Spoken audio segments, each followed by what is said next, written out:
তদন্ত কমিশন হচ্ছে এবং আমরা আশা করছি যে তদন্ত কমিশনের মাধ্যমে যারা প্রকৃত অর্থে অপরাধী তারা যেমন বিচারের আওতায় চলে আসবেন।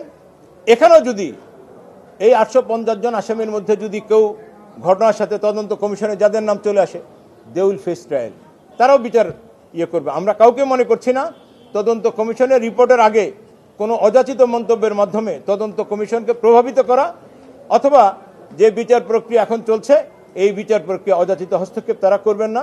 দায়িত্বশীল অবস্থান থেকে এটা বিডিআর পরিবারের পক্ষ থেকে এই মামলার সাথে সংশ্লিষ্ট একজন আইনজীবী হিসেবে আমাদের গোটা জাতির মাধ্যমে সংশ্লিষ্ট ব্যক্তিদের কাছে এই দাবিটি, তাদেরকে আবারও ঢেকে দেওয়ার জন্য, সরিয়ে দেওয়ার জন্য আমরা নতুন একটি ষড়যন্ত্র লক্ষ্য করছি।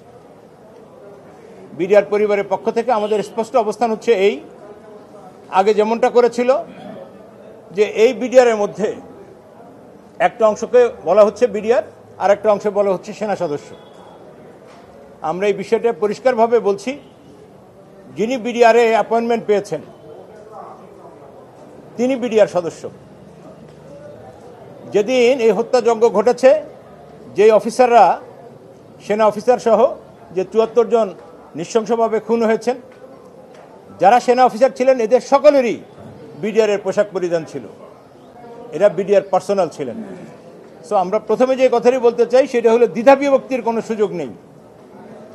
এখানে যারা নিহত হয়েছেন, যারা আহত হয়েছেন, এরা সবাই বিডিআর পরিবার, সবাই বিডিআর সদস্যের মাধ্যমে যে এই বিষয়গুলো জানতে পেরেছি।